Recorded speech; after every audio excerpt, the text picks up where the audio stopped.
Hoy en día, hablar de Aïnsa es hablar inevitablemente de su morisma, o de su morisca, que así la llamaba antes todo el mundo en el pueblo. A estas alturas, mucho se ha escrito y dicho ya sobre la morisma de Aïnsa y por tanto nosotros solo vamos a pretender arrojar un poco de luz sobre un aspecto muy concreto de ella.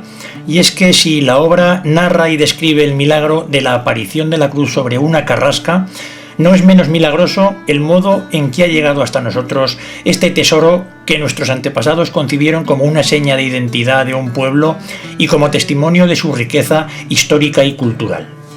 Como yo he visto siempre a mi abuelo, a mi padre, mi tío, mi otro tío, o sea, que es que en casa participamos prácticamente todos, entonces, pues que es algo tan importante que tengo que participar también. Y luego yo creo que con los años, cada vez que eres más mayor, te das dando cuenta de la importancia y la relevancia de ese momento, de ese día, y pues bueno, a mí especialmente es un día que no faltaría, que me hace muchísima ilusión y que me hace sentirme más ainsetana, el día que más ainsetana me siento.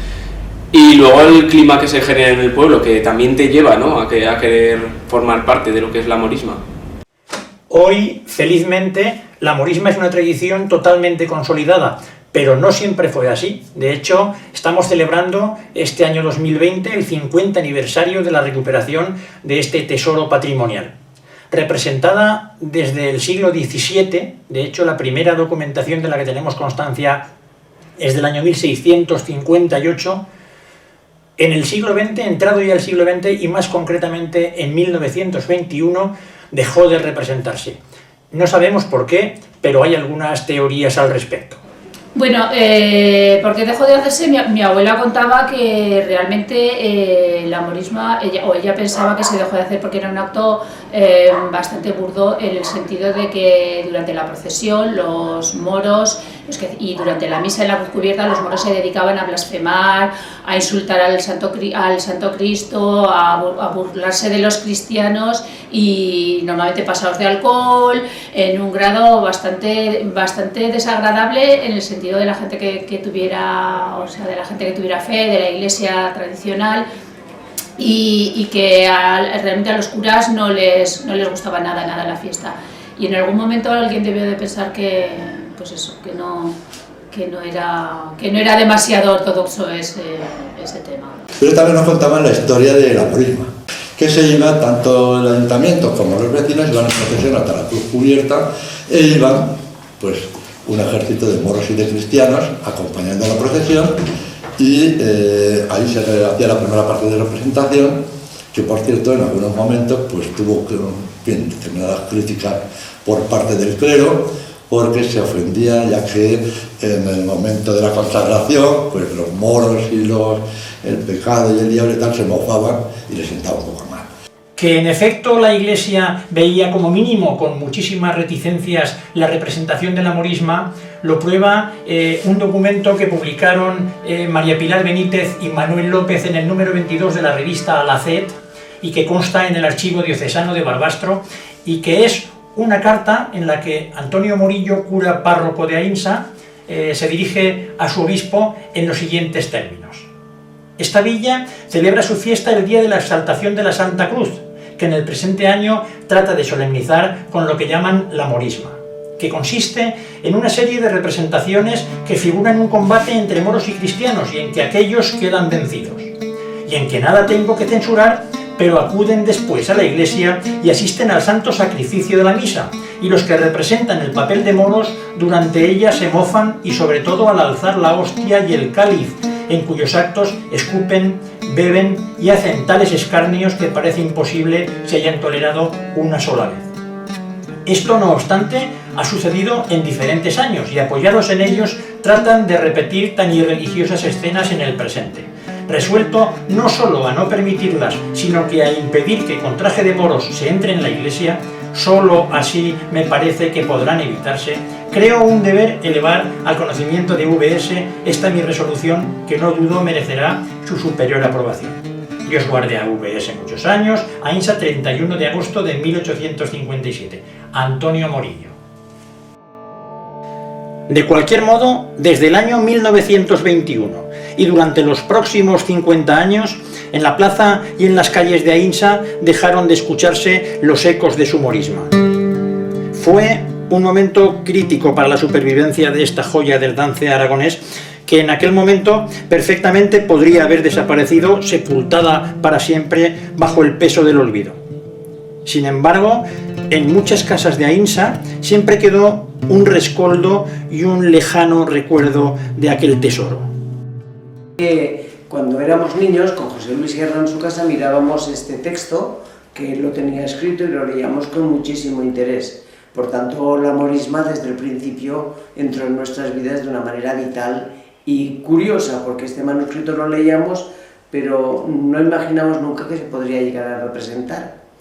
En los años 50, pues más o menos Aínsa tenía unos 600 habitantes y los niños pues íbamos a la escuela, donde había escuela de mayores y de pequeños, de chicos y de chicas, y entonces pues era toda una pandilla. Entonces todo el mundo pues escuchaba las historias en su casa, que nos contaban de la historia del pueblo, de los acontecimientos y demás, pero también nos contaban la historia de la morisma. Y subían a la cruz cubierta, los moros subían por la solana y los cristianos iban por el camino a la fuente, por medio llano. Pero allí en la cruz cubierta estaba la misa y se juntaban todos pero por separado. Y por esos bajos del cementerio había una persona imitando al demonio, negro, vestido con pieles, con cuernos, y gruñía toda la misa, estaba gruñendo.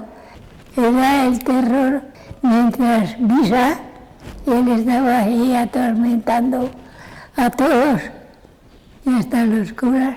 Y cuando iba a terminar la misa, o ya terminó, vino un pastor que decían que era de Jaca, venía de Jaca, anunciando que iban a venir. Bueno, pues todo esto, que nos íbamos contando todos los amigos, que del torno de la pandilla, pues va dejando un pozo, ¿Qué pasa? Pues que, claro, entre los que oyes de los amigos, más los que oyes de unas personas como el Pepito, el de Casa Pepelín, que en su momento era alguacil, pues conocía todas estas historias del pueblo, también nos lo contaba cuando venía a casa. Luego había otros como Agustín de Arroyo, que también venía a casa y te contaba las historias estas, con lo cual se iba confirmando. Había en Aínsa, cuando yo era niña, un señor al que llamaban Pepito el alguacil, que sabía un montón de historias del pueblo y le encantaba contarlas. A veces venía por mi casa y mi padre le escuchaba. A nosotros también nos gustaban sus historias y nos quedábamos a escucharles siempre que nos dejaban. Un día trajo un cuaderno gastado en el que, escrito a mano por él, estaba el relato de la morisma, una obra de teatro que se había representado en el pueblo hasta principios del siglo XX y se había dejado de representar. A mi hermano no se le olvidó aquella historia, ni a mí tampoco. Un paso más en la morisma que recuerdo es cuando Radio Huesca vino a Aínsa y entonces en unas fiestas con los altavoces, en la pausa entre la pausa de sesión y sesión, pues aprovechando los altavoces de los músicos, Radio Huesca los radió, porque debe ser una grabación que tenían ellos. Más bien recuerdo que era como un reportaje donde había voces que se alternaban y tal, y aquello a los 14 o 15 años animó también nuestro refresco que de niño habíamos vivido con este texto. Entonces íbamos asimilando todos esos conocimientos.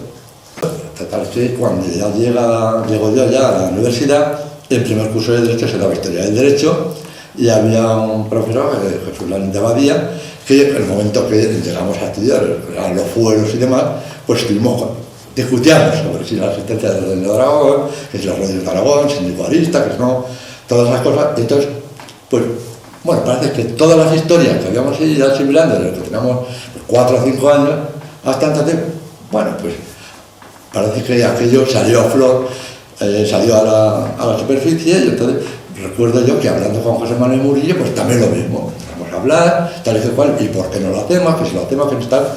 Pepe Garzón vino un verano y me dijo, oye, ¿sabes qué? Podemos representar la morisma.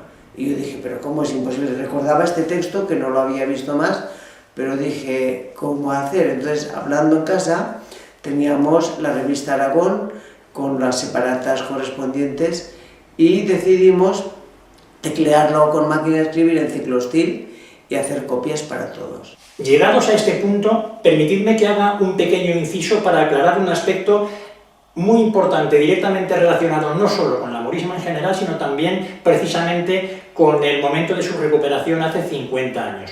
Y un tema que además me atrevería a decir que es el gran desconocido, espero que hasta ahora, para la inmensa mayoría de los ainsetanos. Y me estoy refiriendo a la existencia de varios textos de la morisma. Independientemente de que pudiera aparecer alguno más, parece que entre la documentación de Joaquín Costa pudiera haber alguno, y recientemente en Barcelona un anticuario ha vendido algo que podría ser otro texto de la morisma. Independientemente de todo ello, como digo, 3 son los textos que conocemos y que tenemos controlados hasta ahora. Por orden de antigüedad son el de 1866, firmado por Fidencio Sesé, y del que no conservamos el original, conservamos el texto, pero no conservamos el original. El de 1923, firmado por José Sierra de Casa Pepelín de Ainsa, sitio en el que hasta ahora ha sido custodiado ese documento. Y el de 1930, firmado por don Luis Mur, que fue profesor del Instituto de Huesca. Este último fue publicado en la revista Aragón en ese mismo año y sirvió de base además para la recuperación de la morisma por aquellos jóvenes de aquel momento en Ainsa. Esto ha hecho pensar tradicionalmente que este fue el texto clave para la recuperación de la morisma. Sin embargo, según se desprende de un estudio absolutamente minucioso que en su día, en 1972, llevó a cabo José Luis Sierra, este texto de 1930 es prácticamente exacto al de 1923. Y hasta las anotaciones al final de los papeles para explicar los recursos escénicos son prácticamente claras. Había un texto que era de Luis Mur, que era profesor del Instituto de Huesca, y el maestro, que era Francisco Peñuela, lo teníamos, y Juan José Manuel Murillo pues, estaba hablando y tal que cual, y dijimos, bueno, pues vamos a hacerlo, vamos a ver si lo podemos imprimir. Y como el que más se movía en estos ambientes era Emilio Jardín, pues lo primero que nos dirigimos fue a Emilio Jardín. Y se lo propusimos. Le digo, oye, ¿por qué no podemos imprimir y tal? Y dice, y podemos aprovechar la multicopista que había en el instituto para poder imprimirla. Bueno, pues echada así la idea, pues Emilio Jardín dijo, Antonio Pérez de eso, lo plantea al ayuntamiento, bueno, que era José María Pérez, que estaba Bardenella de secretario, pues, y lo vieron genial. Y dijeron que sí, que adelante. Y bueno, eso nos llevó todo el mes de julio ahí en el instituto tecleando, ¿no? Gracias a Javier Galdiano también, que era mecanógrafo y que puso una mano. Empecé a oír hablar de la morisma, pues es abril, mayo, no sabría exactamente el mes. Me enteré por Elvira, porque decía que iban a hacer una historia. Yo era menos intelectual que todos estos y era más de fiesta y, en fin, tenía otros derroteros. Y me enteré por ella y después por José Garzón, por Pepe. Y tiramos toda la impresión de la morisma y ya una vez que la tenemos impresa, pues en la pandilla, bueno, ¿y por qué no lo hacemos? Que si lo hacemos, que no lo hacemos. Y al final, pues estamos reunidos, hay unos cuantos chavales, pues eso, yo era el más mayor, los demás eran pues desde 14 años hasta 18, pues decidimos que, ¿por qué no plantearlo? Vale, teníamos el texto, unas 30 o 40 copias, lo cual en aquel momento significaba horas de trabajo. Hacía falta empezar la representación. Primero hablamos con mi hermana, María Pilar. Oye, ¿tú estarías dispuesta a dirigir lo que es la escenografía de toda la morisma y tal? Dijo que sí. Yo ya estaba estudiando en la Universidad de Salamanca. Un verano, cuando llegué de vacaciones, la pandilla de chavales de la edad de mi hermano me dijeron que querían volver a hacer la obra de la morisma y me pidieron que les ayudara porque era mayor y con lo de la música que yo entonces hacía, daban por sentado que tenía capacidad para ello. Acepté el reto y nos pusimos manos a la obra. Y luego ya se reunió el ayuntamiento formalmente y decidió que sí, que se hacía y que nos daban una subvención de 25.000 pesetas. O sea, que hasta ahí nos podíamos gastar para hacerla. Pilar Garzón se animó a dirigir el grupo este y con Pepe Garzón empezamos a buscar candidatos. Tenía 18 años, como muchos de los que participamos al principio, exceptuando los señores ya mayores, ya abuelos algunos, que habían trabajado en la última morisma o recordaban eventos de aquella época. Entonces, bueno, pues el primer año fue todo como un poco como una especie de aventura, ¿no? Hubo 2 o 3 personas, los hermanos Garzón, después nos fuimos agregando otros, y entonces, pues bueno, a trancas y barrancas, pues hicimos la primera morisma. Recuerdo que conectamos con las personas que todavía en 1923 habían hecho el papel, ¿no? Pues recuerdo a José Layo, recuerdo también a Joaquín de Casa Santiago. Y me dice un día, chica, mi madre casi siempre le decía chica, que ha venido por este un zagal que de maestro, no sé qué, que dice que van a hacer la morisma. ¡Oh, qué bien! Sí que me alegro, oh, sí que me alegro. Y mi madre dice, pues tú también trabajarás. Dice, sí, pues me parece que nada más quedamos, el señor Joaquín de Santiago, nada más, me parece que nada más quedaban ellos 2. Pero no la harán, digo, bueno, si la van a hacer ahora. Que sí, que me ha dicho que sí. Pues mira, y estas zagalas ya se pueden preparar también para trabajar y para coser ropa, porque si se ha de hacer, oye, una ilusión tenía el hombre. Después, cuando se volvió a recuperar, pues claro, en los primeros que pensaron fueron en ellos, en el señor José y mi abuelo, porque sabían que lo habían hecho. Pues con mucha pasión, porque como ya lo había hecho la primera vez, pues lo había vivido con mucha pasión, con una afición a decirlo a todo el mundo. Yo soy de Benastón, de un lugar muy placentero, que contamos que es más ancho que la ciudad de Toledo, con un tiple que se oía desde la Peña Montañesa sin micrófono, que era algo exagerado. Entonces ya, pues como ya había hablado yo con el abuelo Santiago, con José de la Gadija y tal, nos contaron cómo era, pues ya con eso fuimos a cantarlo ya en serio y decir, venga, vamos a ensayar. Lo único que tanto uno como otro, pues, que ya eran mayores, habían representado a los de 21, ya dijeron que no, que ellos no ensayaban, que ya se sabían su papel, y es verdad que sí lo sabían. Pues claro, trabajaba pues claro en el campo, y cuando iba pues al Monteguaso o al Palacio, por ahí por Cinca, pues de fuera, pues claro, repetía el dicho para que no se lo olvidara, y claro, un aquí del pueblo, Pepe, ¿pero qué hablas o no? ¿Qué? Dice, no, que no se me olvide el dicho, que hoy si se me llega a olvidar en medio de la fiesta, menuda. Y claro, voy repitiendo, pero no, ya me acuerdo bien de todo, sí, me parece que saldrá bien, sí, todo. Ya le he dicho a Joaquín de Santiago, oye, mira que repítelo, que ya tenemos años y a lo mejor la cabeza nos falla. Dice, no, Pepe, no, que hablaba el señor Joaquín, hablaba así, no se me olvidará, no, pues yo también lo repito. Y estos, pues sí, yo recuerdo tal y cual, y hacía así. Lo que decía el texto nos lo decían ellos también, que lo recordaban, ¿no? Y bueno, pues animado por eso, creó una cierta efervescencia en aquel verano en el pueblo. Bueno, pues cuando estaban con la morisma empezando y con el canto, con el himno, pues daban vueltas, cómo era la música, y mi abuela Cecilia Fes, que era de aquí, de Casa de la Luisa, de toda la vida de Ainsa, y que tenía siempre muchos recuerdos de las tradiciones y de las cosas, pues enseguida dijo, la música era la misma que se cantaba la Semana Santa, la gran letanía que cantaban toda la procesión de Semana Santa. Y claro, de esa música se acordaba mucha más gente del pueblo. Entonces ella lo que recordaba, pues eso, que era la misma.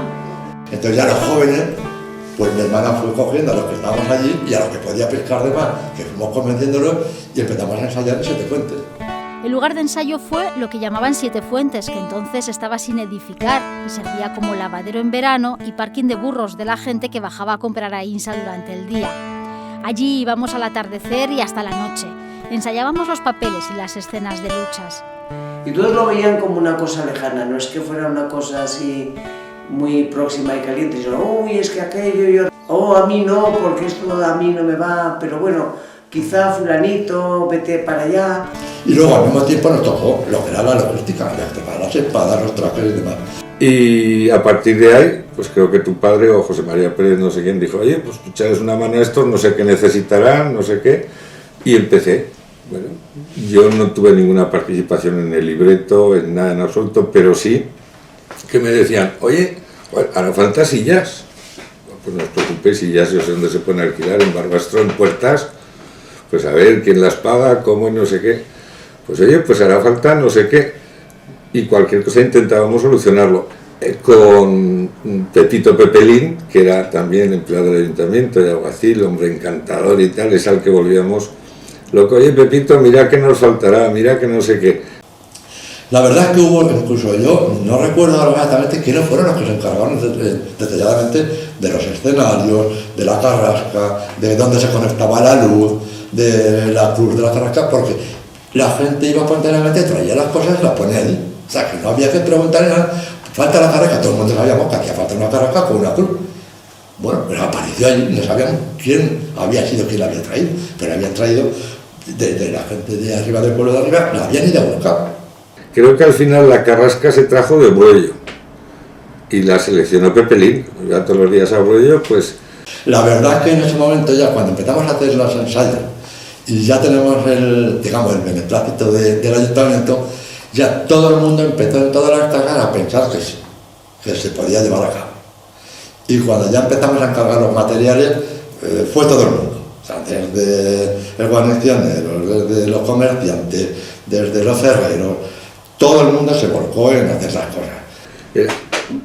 Otra cosa de las que me acuerdo que no sabíamos cómo solucionarlo, al final nos lo hicieron a los que les comprábamos los cohetes de la fiesta.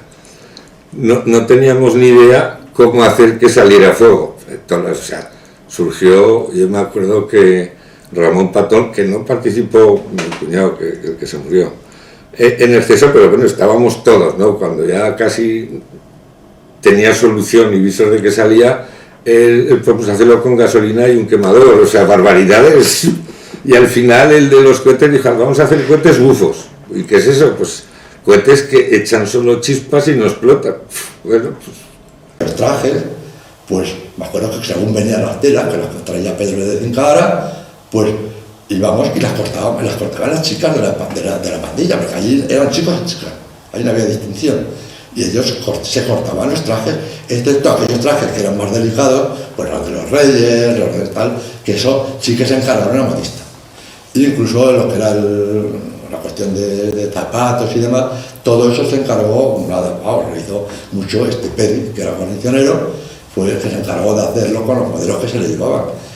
Y las espadas, por ejemplo, se hicieron donde Cadevila, tanto Enrique como Joaquín, los padres de José Joaquín, pues estaban haciéndolo. Cada uno pues aportaba lo que sea, y coser, pues mis hermanas, las de la Luisa, Anita Escartín, todas en aquel trozo de porche, bueno, el que quería venir. Y después, esta familia, los inquilinos de la tienda de Paulino, son los que a nivel nuestro, o sea, pues de que faltaban cosas cuando estábamos allí, eran a los que más mareamos. Los Pons. Los Pons. Y esos eran los que, después de haber explotado a Joaquín Darnal ratos y ratos en eso, pues terminábamos allí y eran los que ponían pues la cerveza, los bocadillos, nos dejaban enchufar, o sea, eran los que teníamos allí que también pues, eran el único establecimiento abierto arriba.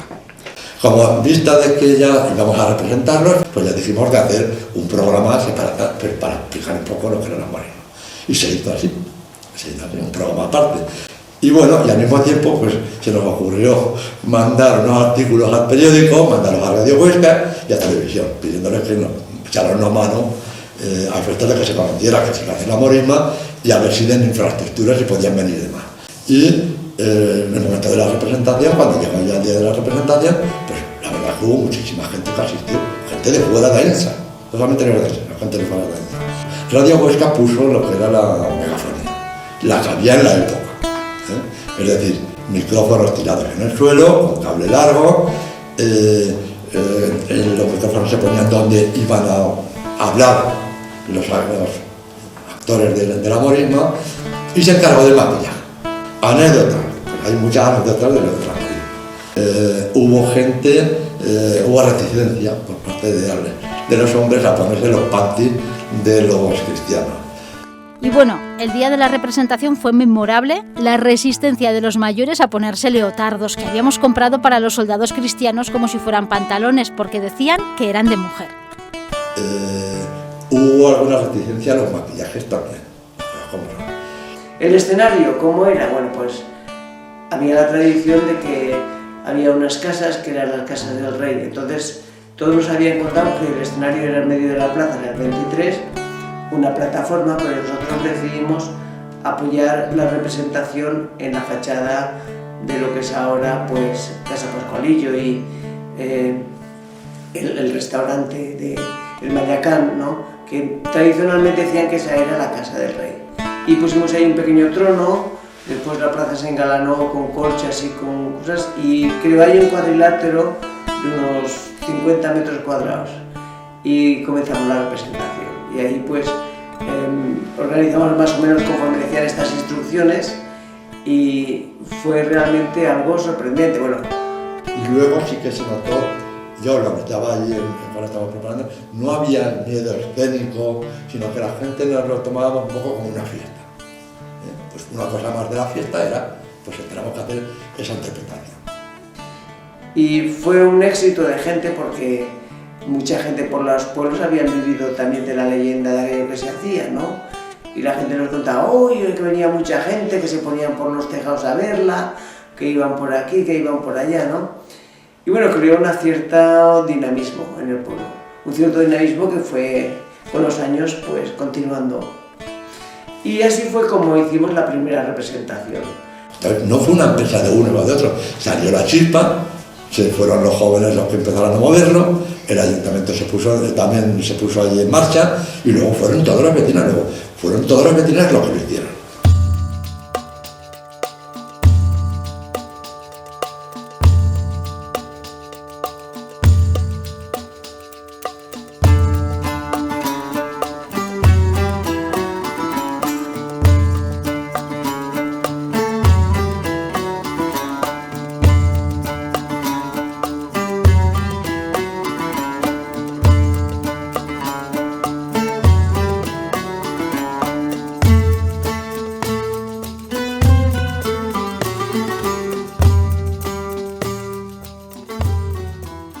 Una vez que ya se había hecho la morisma, sí que se dijo, quizá por egoísmo de los jóvenes, de que no podíamos estar todos los veranos pringados con la morisma, que se hiciera cada 2 años.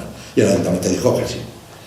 Cuando llega el año 72, pues íbamos ya con la idea de que teníamos que hacer lo mismo. O sea, tenemos que empezar. La morisma ya sabíamos los papeles, pero había que ponerse un poco al día. Y eso es lo que hicimos durante el verano. Ya una vez que se acabaron las fiestas, pues la verdad que fueron muy intensas esas fiestas, ya se había hecho lo más importante que era volver a representar la morisma y a sentarla, y ya poder seguir el camino. Es algo que ya no se perdía, porque quienes eran los intérpretes de esa obra era gente joven y iban a seguir con ello. Y como dijo Buena en el periódico Andalán, le dijo uno de los que intervenían en el primer número, Aínsa fue la primera compañía de teatro del Alto Aragón, y era porque era todo el pueblo quien había intervenido. El milagro se había producido por segunda vez, porque en Aínsa no tenemos ninguna duda de que pasó una primera vez. Por segunda vez la cruz había vuelto a aparecerse sobre la carrasca, y por segunda vez el pueblo de Aínsa había representado su morisca para conmemorarlo. Y como todo ente vivo, la morisma fue creciendo. A los hermanos Garzón lo sustituyó en los años 1974 y 1976 Ángel Muñoz Calvo, que había llegado a Aínsa para dirigir el instituto. Con Ángel Muñoz hicimos una gran tarea, porque Ángel Muñoz sabía de teatro, era profesor de literatura y tenía como cierta habilidad para dirigir un grupo. Y también para matizar los papeles y las representaciones. Pues yo soy Beatriz Pérez Sánchez, del Hotel Sánchez de Aínsa, de Casa Sánchez de Aínsa, y mi marido era Ángel Muñoz Calvo, que vino a Aínsa en el año 1973 para ese curso 73-74. Llegó en octubre de 1973 y durante 4 años estuvo aquí como director del Colegio Libre Adoptado, y entonces en el verano del año 74 le propusieron dirigir la Morisma. Entonces él tenía experiencia teatral porque había montado obras de teatro y también como escritor porque tenía una gran facilidad para escribir, especialmente en verso. Entonces cuando él conoció el texto y vio que era una mezcla así, pues entre autosacramental, danzas tradicionales, estos dichos también tradicionales, pensó en que un narrador que diera cohesión a toda la obra y explicara al espectador qué estaba pasando ahí, pues sería algo interesante. Ángel Muñoz hizo una introducción y cuando los moros y cristianos también cambiaban de escena, pues había una introducción que la decía José Sierra, con Pepita y Sabal subidos en la burra, una fotografía que circula por ahí, y cuando nosotros retomamos la Morisma, este texto no lo recibimos. Entonces, años después, José Miguel Cheliz hizo lo que es la figura del actual narrador que actúa en distintos momentos de la Morisma. Pero Ángel Muñoz se va de Aínsa, se va a opositar, y de repente, en el año 1978, la Morisma, que todavía era una criatura que estaba empezando a andar, tropezó y se cayó. Pero era una criatura fuerte y sana y se levantó. En el 79 lo que sucedía era que habíamos saltado del 76 y en el 78 no se había hecho Morisma, porque no había quien tuviera interés en coordinarlo, porque se veía que era una empresa difícil y claro, efectivamente nadie había con ánimos de emprenderla de manera individual. Entonces ya decidimos crear un equipo, esencialmente con Trini Grasa y Mari Carmen Cheliz, y ahí, a partir de ahí se creó como un núcleo de equipo muy importante, porque este equipo a lo largo de los años, desde el 79 hasta el 90 y tantos prácticamente, pues ha ido creciendo y enriqueciéndose con las personas. Hacia 1988, que era cuando estaba la estructura de la Morisma, que era una estructura de voluntariado, empezamos a plantearnos el hacer una estructura jurídica que nos diera soporte, ¿vale? Es cuando se creó la fundación. Pero todo el trabajo que estábamos haciendo, todos éramos voluntarios, un poco en la línea de lo que te ha contado José Manuel y demás. Es una gente, además, una línea que venía ya pues, de la época de Enchel Conte, de Garzón, en el caso de la Morisma, etc. Entonces, de pronto, José Luis Pepelín, que además la Morisma lo tenía ya o le gustaba mucho, un tema que le gustaba mucho porque ya lo había heredado de su padre, es entonces cuando está en las instituciones. Entonces da un soporte a nivel financiero a lo que entonces era un trabajo solamente de voluntariado. Entonces llega una línea de financiación y se financia en aquellos años, 89 y 90, pues por ejemplo desde el primer encuentro de gaiteros, por supuesto la Fundación Pública La Morisma y también algo que en este momento la gente seguramente ha olvidado, que es la rehabilitación de la primera torre del Castillo de Aínsa, que en estos momentos es la sede del Geoparque de Sobrarbe.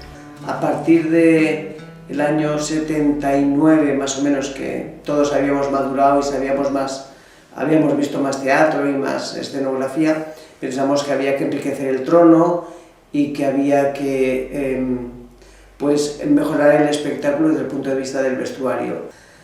Y bueno, un día Joaquín Partenilla vino y dijo que se responsabilizaba del aspecto musical. Que comenzamos a hacer música en la Morisma el año 87, quizá 86, 87 sería por aquel entonces.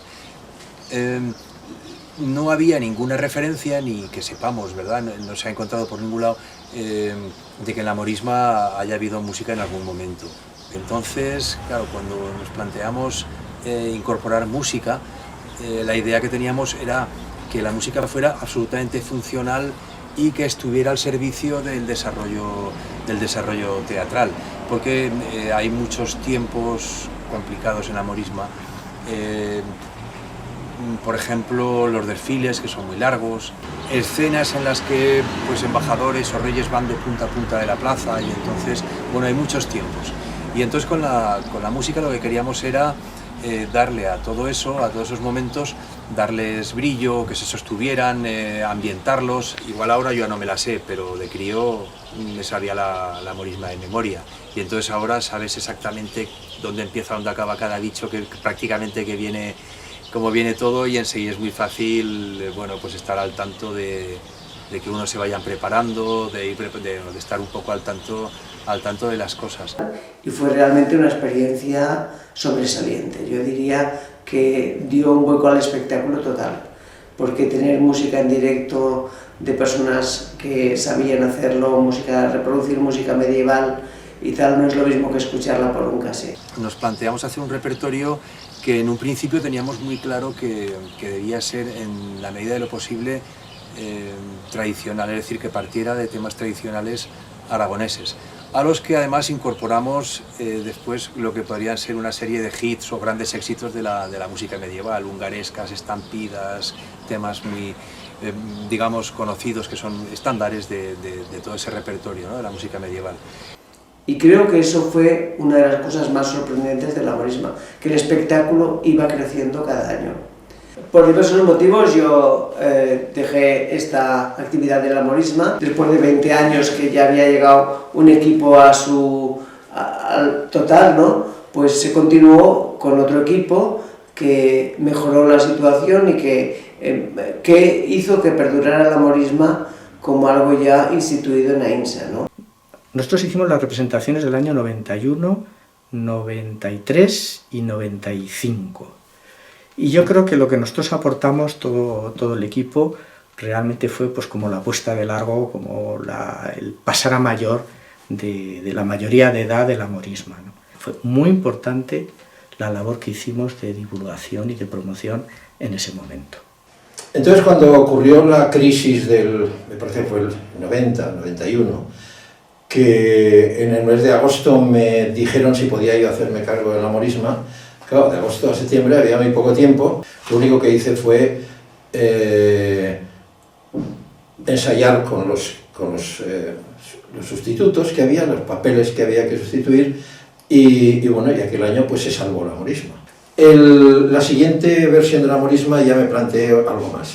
Me planteé pues defectos que yo veía desde un punto de vista teatral, como era, por ejemplo, falta de ritmo. Había mucha falta de ritmo, había muchos huecos, muchos vacíos, y eso, pues desde un punto de vista del espectador, pues cansa, ¿no? En general conseguimos darle mucho ritmo, la cortamos muchísimo, en un tiempo, pues no sé, me acuerdo que nos duraba 1:10, 1:15, no más. La coma como un buen hombre de teatro, así, esto es el conflicto, esto es tal, esto es lo que tenemos que mover, tal, para que darle forma. Y retirar, ir quitando parlamentos insoportables, larguísimos, muy propios del 19, que no ayudaban al desarrollo del conflicto. Introduje alguna escena nueva. Había un problema, que era cuando, después de la batalla, los muertos se quedan en la plaza, pues anteriormente los muertos se quedaban ahí, no se sabía qué hacer con los muertos, y entonces a mí se me ocurrió crear un personaje nuevo, que era la muerte, que no estaba en la Morisma. Entonces dije, no, hay que hacer la muerte, hay que poner la muerte. Bueno, ¿y quién puede hacer la muerte? Primer pensamiento, rápidamente lo tenemos, Julio Alejandro. Julio Alejandro era guionista, había sido guionista de Buñuel, y yo fui a Madrid, lo fui a ver y se lo expliqué. Él conocía la Morisma, no la había visto, pero claro, sabía que existía, y entonces compuso un personaje, una escena nueva, que era la muerte. La muerte era la excusa para levantar a los muertos del suelo y que desaparecieran. Entonces, todo este tipo de cosas pues fueron creando ese conglomerado de novedades, siempre dentro de la estructura, la gran estructura, formidable estructura que tiene la Morisma. Es en el año pues, 97 que Feliciano se va de aquí, y a partir del 99 pues me hago cargo yo como coordinador de la Fundación Pública, con un poco un equipo que era pues, bastante continuista sobre lo que Feliciano y José María Coma habían dejado, y sobre todo con el texto, las reformas, la incorporación de papeles, la mejora técnica que se dio en esos años, que fue importante. Tuvimos unos años de continuismo, y en primer lugar sí que me gustaría resaltar de nuestra época la conversión de la Fundación Pública en asociación cultural. La constitución en asociación cultural hacía que la Morisma volviera más al pueblo, ¿no? Dependiera del pueblo, de los socios, pero casi por ser Ainsa Tenore socio, ¿no?, de la fundación. En cuanto a medios de comunicación, también yo creo que se dio un salto importante en la presencia de la morisma, pero eso nos hizo pues tener que esforzarnos mucho pues en lo que es la logística y la organización, tanto en la propia graderío, el tema de entradas, el tema de sonido, que siempre nos preocupó muchísimo, vestuario también, es decir, ya el que el espectáculo se haga más grande te exige todo esto, ¿no? Y como culminación, y ya con mi sucesora y en esta época gran colaboradora, Isabel Bergua, damos el salto definitivo hacia la morisma nocturna. Al final la época, en este caso nuestra, en la época contemporánea, pues es un poco el legado de todo lo que hemos ido recibiendo. Yo tomé el testigo de José María Lacoma, que le dio un maravilloso impulso desde el punto de vista teatral, porque él al final venía del teatro y sabía muy bien lo que hacía. Lo que yo más he valorado durante todo este tiempo ha sido que todas las personas que participaran lo vivieran, lo disfrutaran y bueno, lo sintieran como algo suyo, porque creo que la esencia de la morisma es que cualquier persona nacida en este lugar y ya tiene como herencia cultural, herencia moral, herencia como tú quieras, que forman parte ya de esta compañía, automáticamente, por el hecho de haber nacido o de venir a vivir, me da lo mismo. Entonces, eso para mí es lo más importante. Y desde ese punto de vista, claro, ¿cuál es el mayor enemigo con el que yo me he encontrado? Y lo tengo que decir, lo digo aquí porque creo que mejor momento no voy a encontrar, es la indiferencia.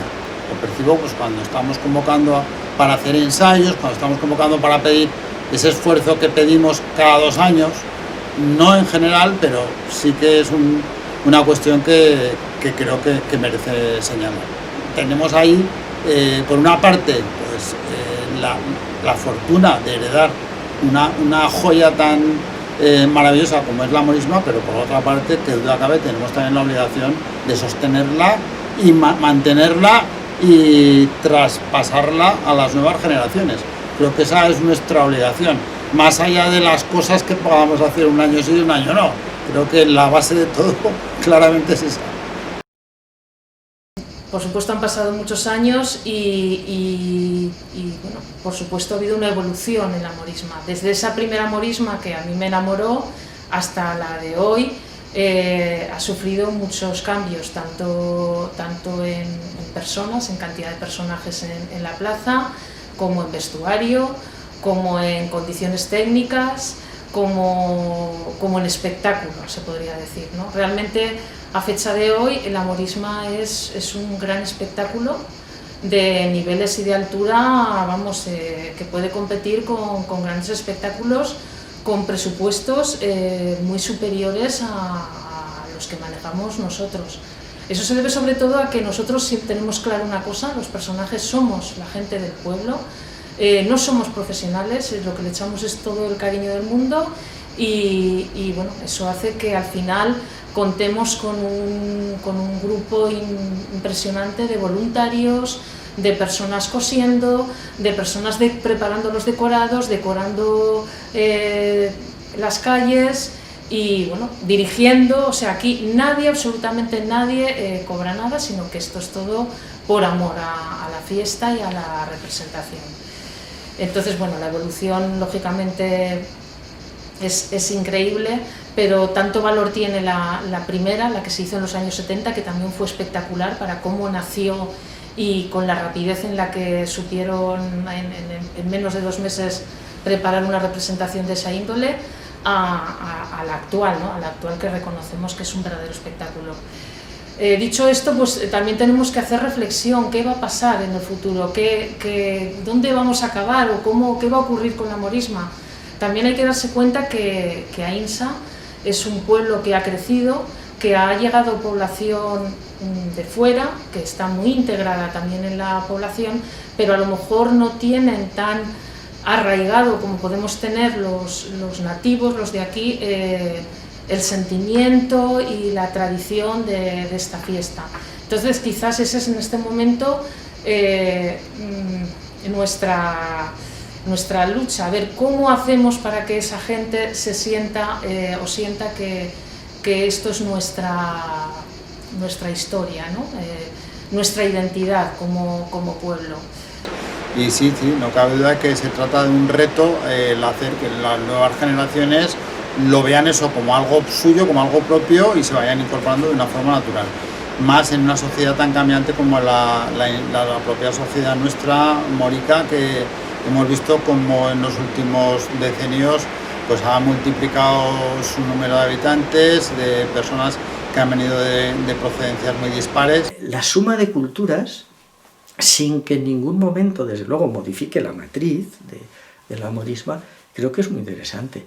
Y de hecho en la morisma se ha dado que muchos de los protagonistas, tanto de los que la recuperaron como los que hemos estado trabajando en ella y tal, no somos gente ni nacida en Aínsa.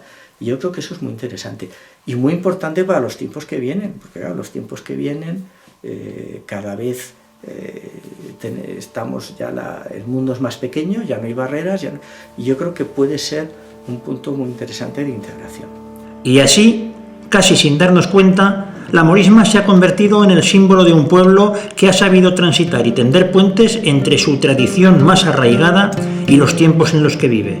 De modo que a estas alturas, en el siglo XXI, y como si fuera ayer, bien podríamos decir con el cronista antiguo: está tan grabada esta historia dentro y fuera de Aínsa que parece que nacen ya con ella. Cristianos nobles de Aínsa. Cristianos nobles de Aínsa. Mirad que vengo en secreto. Mirad que vengo en secreto. No quisiera que algún moro desbaratara mi juego. Y si hay aquí moro alguno, aquí hay un moro. Muy bien. Juro al diablo y le prometo Y juro al diablo que he de partirle o tozuelo. que repartirle el tozuelo.